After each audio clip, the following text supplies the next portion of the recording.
बिस्मिल्लाहिर्रहमानिर्रहीम। अस्सलाम वालेकुम नादरीन, आप यूट्यूब चैनल देख रहे हैं। मैं इमरान खान हूँ। कहानी जो है वो इस वक्त 4 पार्टियों की और 10 MNAs की है, जबकि अपोजिशन के लिए भी यही कहानी 4 पार्टियों की और लगभग 7-8 MNAs की है।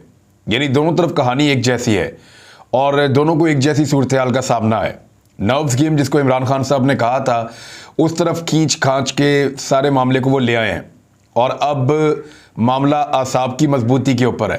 कौन बेहतर पत्ते खेलता है, कौन बेहतर फैसले करता है, कौन ब्लैकमेलिंग से किस हद तक जान छुड़ा पाता है। लेकिन सबसे पहले बात कर लें काफ लीग की।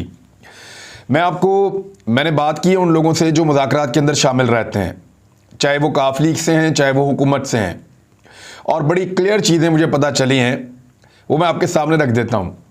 एक तो ये है कि मुस्लिम लीग काफ की जानिब से चौधरी परवेज़ इलाही ने, चौधरी शुजात हुसैन ने या मोनस इलाही ने, इन तीनों लोगों ने कभी ये नहीं कहा कि हमें वज़ारत आला चाहिए।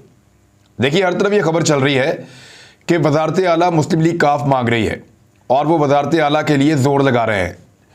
और चौधरी बरादरान कहते हैं जी हमें वज़ीर आला बनाएं, चाहे अपोजिशन बना दे चाहे हुकूमत बना दे। ये एक ऐसी सूरत हाल है कि अगर वो अपोजिशन उनको बनाती है तो वो उस तरफ चले जाएंगे, हुकूमत उनको बनाती है तो वो उस तरफ चले जाएंगे। चौधरी साहब अपने मुंह से कभी ये बात नहीं कर रहे। इवन मैंने यहां तक कंफर्म किया, जो हुकूमती वफ्द के लोग थे उनसे मैंने पूछा, जबकि मुझे ये बताएं कि क्या चौधरीयों ने अपने मुंह से कहा? उन्होंने कहा जी अपने मुंह से एक मरतबा भी नहीं कहा। इस खानदान के किसी भी फर्द ने अपने मुंह से एक मरतबा भी नहीं कहा कि वो वज़ीर आला पंजाब बनना चाहते हैं। हत्ता कि उन्होंने ये भी नहीं कहा कि उनको दूसरी जानिब से ये ऑफर की गई है। यानी चौधरी बरादरान ने ना ये कहा कि हमें वज़ीर आला पंजाब या वज़ारत आला पंजाब दे दो, ना उन्होंने ये कहा कि हमें ऑफर की गई है वज़ारत आला पंजाब अपोजिशन की जानिब से, नवाज शरीफ या जरदारी साहब की जानिब से हमें ये ऑफर आई है। उन्होंने ये भी नहीं कहा। तो ये कह कौन रहा है? तारिक बशीर चीमा साहब वो शख्सियत हैं मुस्लिम लीग काफ में जिनको फ्रंट लाइन पे रखा हुआ है। तारिक बशीर चीमा साहब ने हुकूमती अरकान से ये कहा मीटिंग्स के अंदर कि हमें तो दूसरी जानिब से, यानी मुस्लिम लीग नून की जानिब से, पीपल्स पार्टी की जानिब से ये ऑफर की जा रही है कि वज़ारत आला पंजाब आप ले लें और चौधरी परवेज़ इलाही साहब को वज़ीर आला पंजाब बनाने के लिए हम तैयार हैं। तो देखें, हम वो ऑफर छोड़ रहे हैं, आप बताएं। और फिर उन्होंने यही कहा, तारिक बशीर चीमा साहब ने, कि कुछ भी करें आप वज़ीर आला पंजाब का ओहदा जो है वो परवेज़ इलाही साहब को दे दें। अगर आप वज़ीर आला पंजाब का ओहदा परवेज़ इलाही साहब को दे देंगे तो पंजाब के मामला हल हो जाएंगे, गवर्नेंस बहुत बेहतर हो जाएगी, ये आप लोगों के लिए भी अच्छा होगा। लिहाजा इसके ऊपर अमल करें। हम आपको गैर मशरूत ना सिर्फ सपोर्ट देंगे बल्कि तहरीक अदम एतमाद को नाकाम बनाने के लिए हर दरवाज़ा आपके साथ जाकर खटखटाएंगे। ये ऑफर है काफ लीग ने जो दी है। काफ लीग में नहीं कह रहा, वो चौधरी बरादरान अकेले में भी ये बात नहीं करते और इस किस्म की सौदेबाजी वो खुद नहीं कर रहे। ये मैं आपको यकीन दहानी के साथ कह रहा हूं कि मेरे पास पक्की इंफॉर्मेशन है कि चौधरी बरादरान ने खुद, ख्वाहिश उनकी हो सकती है कि वज़ारत आला उनको मिल जाए और 1.5 साल परवेज़ इलाही वज़ीर आला पंजाब के तौर पे गुजारें। ये उनकी ख्वाहिश हो सकती है, लेकिन उन्होंने अपने मुंह से ये बात हुकूमती वफूद को जिनसे उनकी मुलाकातें हुई एक मरतबा भी नहीं कही और ना ये कहा कि हमें दूसरी तरफ से ऑफर है। ये बात तारिक बशीर चीमा साहब कह रहे हैं और बहुत जोरदार आवाज में कह रहे हैं। हर मीटिंग के बाद जब हुकूमत कहती है कि हमारी बड़ी अच्छी मीटिंग हुई और काफ लीग हमारे साथ खड़ी है, तो तारिक बशीर चीमा साहब का फौरन स्टेटमेंट आता है जी कोई नहीं खड़े, अभी भी हमने फैसला नहीं किया। तो ये कोशिश ये है काफ लीग की कि वज़ारत आला वो ले जाएं, चाहे उनको अपोजिशन दे चाहे उनको हुकूमत दे। अब काफ लीग की जो टोटल स्ट्रेंथ है वो है उनके पास 10 बंदे हैं, जिनमें से कुछ आज़ाद शामिल हुए थे, बाकी उनके अपने हैं। और अभी भी अगर आप परसेंटेज के हवाले से देखें तो पंजाब के इक़्तिदार में उनका जो हिस्सा है या वफाक के इक़्तिदार में उनका जो हिस्सा है वो उनकी पार्टी की टोटल सीटों की निस्बत ज़्यादा है। यानी अगर आप एवरेज निकालें या परसेंटेज निकालें तो ज़्यादा उनके पास वज़ारतें मौजूद हैं, चाहे पंजाब हो तो चाहे उनके पास वफाक हो, वज़ारतें उनके पास ज़्यादा मौजूद हैं। जितनी उनकी स्ट्रेंथ है उसकी निस्बत ज़्यादा वज़ारतें उनको मिली हुई हैं और वो बेहतरीन उनके पास सीटें हैं। स्पीकर पंजाब असम्बली उनके हैं, तमाम ब्यूरोक्रेट्स उनके कंट्रोल में हैं। तो वो बड़ी विन विन सिचुएशन के अंदर ऑलरेडी मौजूद हैं। लेकिन 10 सीटों के साथ वजीर आला बनना या बनाना ये एक मुश्किल फैसला होगा। वजीर आला पंजाब का या तो होना चाहिए पाकिस्तान तहरीक इंसाफ से, तो या फिर PMLN से, क्योंकि PMLN के पास एक बड़ी अक्सरियत मौजूद है।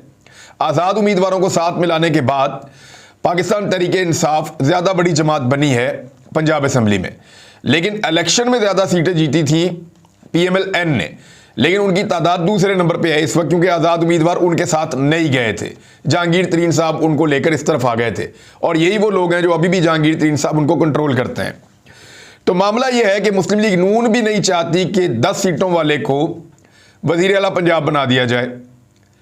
यही बात जो है वो PTI भी नहीं चाहती कि उनको वज़ीर आला पंजाब बना दिया जाए, लेकिन काफ लीग इस वक्त ये चाहती है कि वज़ीर आला पंजाब परवेज़ इलाही बन जाएं, और इतनी कम सीटों के बावजूद उनको ये आइडिया हो गया है कि ये ब्लैकमेल करने की या सौदेबाजी करने की वो पोजीशन में है। देखिए, इसमें एक बात ज़हन में रखिएगा, ये मामला इक़्तिदार का है, ये अवाम का नहीं है, ये कोई महंगाई का नहीं है, ये मामला कोई गवर्नेंस का नहीं है, ये मामला कोई पाकिस्तान का या रियासत का नहीं है, ये मामला है इक़्तिदार का। मुझे इक़्तिदार दो, मेरा मूड बन जाएगा। तो अब वो इक़्तिदार मांगते हैं, जी आप दे दें आपके साथ खड़े, आप दे दें आपके साथ खड़े। लेकिन मियां नवाज शरीफ साहब रेजिस्ट कर रहे थे पहले, अब वो सरप्राइज दे सकते हैं अगर मियां साहब ने खुलकर ये कह दिया कि चौधरी परवेज़ इलाही हमारे वज़ीर आला पंजाब हैं, तो फिर चौधरी बिरादरान चले जाएंगे मुस्लिम लीग नून की तरफ और उनको वजारत आला दी जा सकती है। मेरे ख्याल में इमरान खान साहब को अपनी हुकूमत गिरा देनी चाहिए, लेकिन वजारत आला चौधरी बिरादरान को नहीं देनी चाहिए, क्योंकि तारीख के अंदर ये एक बदनुमा धब्बा बन जाएगा उनकी सियासत के ऊपर। वो ऐसा ना करें तो ये बेहतर है। हाँ, अपनी पार्टी में से एक और बेहतर आदमी लाकर उस्मान बुज़दार की जगह देखें, मैं बुज़दार साहब की मुखालफत करता रहा हूँ, लेकिन अगर 10 सीटों वाली पार्टी को इस तरीके से ब्लैकमेलिंग के बाद वजारत आला देनी है, तो फिर इमरान खान साहब को चाहिए कि फिर वो ये तहरीक अदम एतमाद हार जाएं, और जीतने के बाद जो बेइज्जती करवानी है या जीतने के बाद जो ब्लैकमेलिंग का एक टैग अपने ऊपर लगाना है बुज़दिली का, वो फिर हार के जो है वो अपने आप को बुज़दिल ना कहलवाएं। मुझे ऐसा लगता है। और काफ लीग के वज़ीर आला परवेज़ इलाही साहब बहुत बेहतर थे शहबाज शरीफ से, बहुत बेहतर थे उस्मान बुज़दार से, लेकिन this is not the way. ये वो तरीका नहीं है जिससे वजारत आला ब्लैकमेलिंग के साथ हासिल की जाए और मौका देखकर चौका लगाया जाए। तो ये आप इसको कह सकते हैं कि धोखा हो सकता है, चीटिंग हो सकती है, ब्लैकमेलिंग हो सकती है, मौके से फ़ायदा उठाना हो सकता है, इब्नुल वक्ती हो सकती है। तो ये इस तरह की चीज़ है। अब इसमें या तो PMLN का या PTI का वज़ीर आला ये होना चाहिए उसूल के मुताबिक, और PTI में बेशुमार लोग हैं जो बहुत अच्छा परफॉर्म कर सकते हैं। PMLN में तो उनके अपने लोग हैं और वो तो अपने ख़ानदान के अंदर से यानी बना देंगे हमजा शहबाज को वज़ीर आला पंजाब, तो उनके पास भी बंदे हैं। अब मामला ये है कि ये तो काफ लीग का था सिलसिला। MKM की सूरत हाल क्या है वो भी आपको मैं बता देता हूँ। MKM का मामला ये है कि जो लोग उनके मेंबर असेंबली हैं, जो उनके MNAs बन गए, 7 लोग हैं मखसूस मिलाकर, वो जो 7 लोग हैं वो तो हुकूमत के साथ खड़े, उनमें से यानी 5 तो डेफिनेटली हुकूमत के साथ खड़े, 7 में 5 पूरी ताकत के साथ हुकूमत के साथ खड़े हैं। जो गैर मुंतखब लोग हैं, जो MNA नहीं बने, जो इलेक्शन हार गए थे, वो हुकूमत के खिलाफ खड़े हैं। यानी उनको ये लगता है कि हर हाल में हुकूमत के खिलाफ जाना चाहिए और अपोजिशन के इत्तेहाद का हिस्सा बनना चाहिए। लेकिन जो लोग हुकूमत के साथ खड़े हैं वो MNAs हैं, वो कहते हैं नहीं, हमें अपोजिशन का हिस्सा नहीं बनना चाहिए, हम हुकूमत के साथ चले हैं, हमें आइंदा भी चलना चाहिए। लेकिन MKM किसी भी वक्त पैंतरा बदल सकती है। उसका रीज़न है, रीज़न ये है कि MKM कभी भी अपने आप को इक़्तिदार से बाहर नहीं रखना चाहेगी। MKM को जिस वक्त ये महसूस होगा कि काफ लीग जाकर मिल गई है अपोजिशन के साथ, तो वो फौरन अपोजिशन के साथ जाकर मिल जाएगी। वजह यह है कि कोई भी हो इक़्तिदार में, MKM हमेशा इक़्तिदार में रहना चाहती है, और इक़्तिदार में रहने के लिए वो अपने उसूल भी बदल देगी और उनको सपोर्ट भी मिल जाएगी। जो नीचे से उनकी पार्टी के बाकी लोग कह रहे हैं कि छोड़ो इमरान खान को, चलते हैं दूसरी पार्टी के अंदर और इमरान खान के खिलाफ तहरीक अदम एतमाद लेकर आते हैं। इसकी एक वजह और है, MKM को अगर किसी के खिलाफ इलेक्शन लड़ना है हैदराबाद में और कराची में, तो वो पीपल्स पार्टी नहीं है, वो PMLN नहीं है, वो पाकिस्तान तहरीक इंसाफ है। पाकिस्तान तहरीक इंसाफ ने ज़्यादा सीटें जीती थी कराची से, लिहाजा MKM तहरीक इंसाफ को अपने एक सियासी मुखालिफ के तौर पे देखती है, और उनके आम लोग कहते हैं कि क्योंकि इन्हीं से मुकाबला है लिहाजा अभी से शुरू कर दो। लेकिन जो MNAs हैं उनकी सोच फिलहाल मुख्तलिफ है। जब वो जाता हुआ देखेंगे, जब वो जाता हुआ देखेंगे कि जनाब ये चले गए हैं काफ लीग वाले अपोजिशन के कैंप में, तो तब वो चले जाएंगे फौरन, उससे पहले नहीं जाएंगे, क्योंकि काफ लीग के जाने को वो एस्टेब्लिशमेंट के इशारे की तरह समझेंगे। अब आ जाए जीडीए की टोटल 3 सीटें, और ये कोई पॉलिटिकल पार्टी तो है नहीं, एक ग्रुप बना हुआ है। और ये जो ग्रुप है, इसमें जो 3 सीटें हैं उनमें एक सीट तो है मिर्ज़ा फैमिली की, फहमीदा मिर्ज़ा साहिबा की, और वो बहुत खुल के पाकिस्तान पीपल्स पार्टी के खिलाफ आए हैं। उन्होंने खुलकर सपोर्ट किया है पाकिस्तान तहरीक इंसाफ को, और ऐसा लगता था कई मरतबा कि वो अगली दफ़ा इलेक्शन भी पाकिस्तान तहरीक इंसाफ के साथ मिलकर लड़ सकते हैं। तो मिर्ज़ा फैमिली का मामला इतना सीरियस नहीं है हुकूमत के लिए, वो हुकूमत की तरफ ही जाएंगे। अब आ जाए गौस बख्श महर या अली गोहर वगैरह, जो ये पूरा एक महर जो है ट्राइब है या पूरा एक इनका सिस्टम है, उनके पास एक सीट मौजूद है। वो 50-50 स्टेटमेंट देते हैं, कभी इस तरफ का कभी इस तरफ का। वो भी ये देखेंगे कि जो घोड़ा जीत रहा है उसके ऊपर वो जुआ लगाएंगे। एक ही सीट है उनकी। इसके बाद है जी सारा बानो, ये पीर सार पगाड़ा के कहने के ऊपर चलती हैं, और ये मखसूस नशिस्त के ऊपर है, क्योंकि जब जीडीए इकट्ठी हुई तो 2 सीटों के बदले इनको एक खातून की नशिस्त मिली और सारा बानो साहबा आ गई। ये जो पीर साहब पगाड़ा कहेंगे ये वही करेंगी, और पीर पगाड़ा वही कहेंगे जो एस्टेब्लिशमेंट कहेगी, या वही कहेंगे इनके कुछ तहफ़्फ़ुज़ात हुकूमत से भी हैं तो सिंध हुकूमत से भी हैं पीर साहब के। तो मामला ये है कि वो वही करेंगे जो उनको इशारा आएगा, उसके अलावा वो कुछ और नहीं करेंगे। जहाँ तक मामला है बलूचिस्तान अवामी पार्टी का, वो अभी तक कंट्रोल्ड है, हुकूमत के साथ कमिटेड हैं, उनके साथ खड़े हैं, क्योंकि बलूचिस्तान अवामी पार्टी के ऊपर एक टैग है कि वो पार्टी है एस्टेब्लिशमेंट की। लिहाजा जब वो खिलाफ हो जाएगी तो वो बड़ा मुश्किल हो जाएगा एस्टेब्लिशमेंट के लिए बाद में इस तासुर को ख़त्म करना कि वो इमरान खान साहब के खिलाफ थे। लिहाजा बलूचिस्तान अवामी पार्टी, वहाँ पे जाम कमाल, यार मोहम्मद रिंज, ये लोग जोर लगा रहे हैं, लेकिन इसके बावजूद अभी तक कंट्रोल में है। तो ये टोटल आपको मैंने 20 लोगों की कहानी बताई, और काफ लीग का भी आपको मैंने पूरा रीज़न दिया कि उनका मसला क्या है। उनका मसला वजारत आला, उनको लगता है दाव लग रहा है, दाव लगाओ, मैक्सिमम गेन कर लो इस सियासी दाव के साथ। दूसरी जानिब, और चौधरी बिरादरान ने अपने मुंह से नहीं कहा अभी तक, उन्होंने अपना जो है वो बरकरार रखा हुआ है डिग्निटी, कि हम ये बात नहीं कर रहे, ना हम मांग रहे हैं, ना हम ब्लैकमेल कर रहे हैं। उनके बिहाफ के ऊपर तारिक बशीर चीमा साहब ये बात करते हैं और बार बार करते हैं, कामिल अली आगा साहब भी बाज़-औक़ात ये बात करते हैं, लेकिन काफ लीग बहुत खुलकर कई मरतबा कह चुकी है कि हम हुकूमत का साथ देंगे। और वो उन्होंने तब कहा जब एक मखसूस ताकतवर हल्के के साथ एक मुलाकात हुई कुछ अर्सा पहले, और उस मुलाकात के अंदर से निकलने के बाद काफ लीग ने हुकूमत का साथ देने का इशारा दिया था। तो ऐसा नहीं लगता कि ताकतवर हल्के जो हैं वो पूरी तरह न्यूट्रल हैं, उनको या इस तरफ या इस तरफ कहीं ना कहीं अपना पलड़ा जो है उसके अंदर अपना बोझ डालना पड़ेगा। और ऐसा लगता भी नहीं है कि वो अपने आप को न्यूट्रल रख पाएंगे, क्योंकि इस सियासत में सियासी जमातें, चाहे वो हुकूमत है चाहे वो अपोजिशन है, वो उनको घेर घार के ले आएंगे।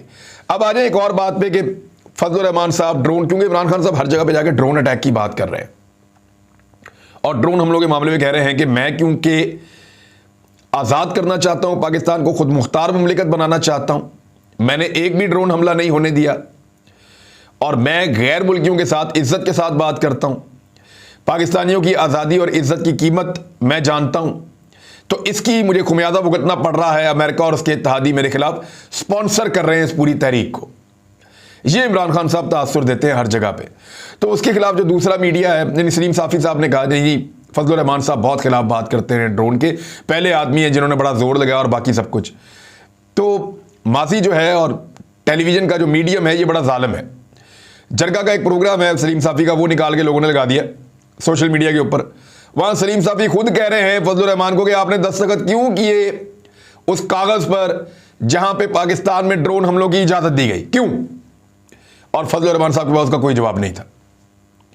फजलुर रहमान साहब ने उस दिन क्या कहा, वो जी हम तो कह रहे थे कि हमसे पूछ रहे थे कि बंदे मर रहे हैं, आप किधर हैं, किसको पकड़े, वो कोई जवाब नहीं था फजलुर रहमान के पास।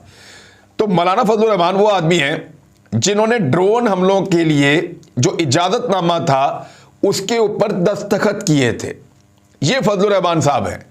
तो वो इमरान खान साहब ठीक कह रहे हैं कि सिर्फ एक आदमी है जो इन ड्रोन हमलों के खिलाफ खड़ा हुआ, जिसने इनके खिलाफ एहतजाज किया, जिसने इनके खिलाफ लॉन्ग मार्च किया, और उसके दौरे हुकूमत के अंदर कोई एक भी ड्रोन हमला नहीं हुआ और उसने कहा कि मैं नहीं होने दूंगा, अगर कोई आएगा ड्रोन तो फिर हम अपनी पाक फिजाइया के जरिए से उसको गिरा देंगे। तो ये बिल्कुल ठीक बात है इमरान खान साहब की। और इसके ऊपर जब वो अपना पूरा एक बिल्ड करते हैं नैरेटिव, जिसमें वो कहते हैं कि मैं क्योंकि बैरूनी ताकतों से लड़ा हूं लिहाजा ये सब कुछ हो रहा है, यानी अमेरिका ने पिछले दिनों पाकिस्तान के मुख्तदर हलकों को एक पैगाम पहुंचाया है, वो भी वज़ीर आज़म पाकिस्तान इमरान खान साहब के बाद मौजूद है। कुछ दीगर सबूत हैं वो भी इमरान खान साहब के बाद मौजूद हैं।